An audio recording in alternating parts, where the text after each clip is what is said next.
Hi, my name is Tashambe Moore with Navionics. I'm here today with Ish Monroe, professional tournament angler and Navionics Pro.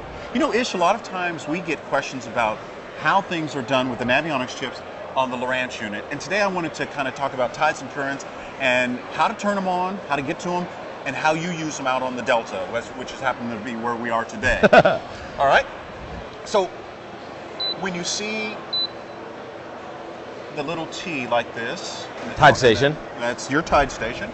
All you do with the explain feature on Navionics that allows you to hover the cursor over any icon on the screen, you hit enter, and then your tide station comes up. So when you pull this screen up, you're out on the Delta, how important, number one, how important are tides?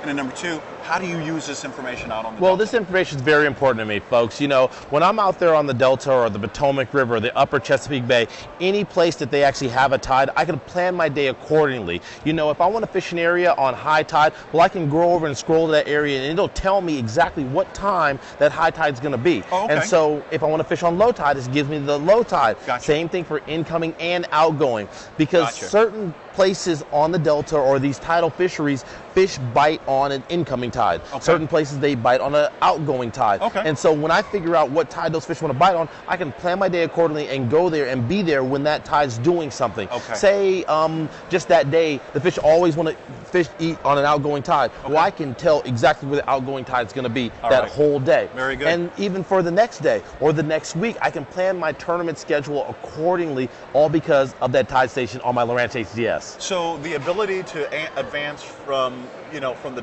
current day, which is going to be set by your GPS at that Correct. time, you can advance to the next day or days in the past. Yeah. And you use that feature. The days in the past are awesome. You know, you think about it as you go, oh man, I was fishing this day and I was catching fish in this area, and you always remember those big fish that you catch, and you're like, okay, I caught that big fish at 12 o'clock. Well, let me go back to that day and see what the tide was doing. Gotcha. And so now you say, okay, well, I've caught this big one at 12 here. Maybe I can go back to that same area and either catch that same fish or catch another big fish on that exact same tide. Gotcha. Because on tidal fisheries, fish are a feed of habit. You know, they eat on certain tides in certain areas. Okay. And so if you got a big one that's a 7, 8, 9, 10 pounder, and he's sitting there, well, if he eats on low tide, he most likely is going to eat on low tide again. Gotcha. And so this feature tells me that on the HDS. Gotcha. Ish, thank you so much. I appreciate your insights. Thank you, Shame.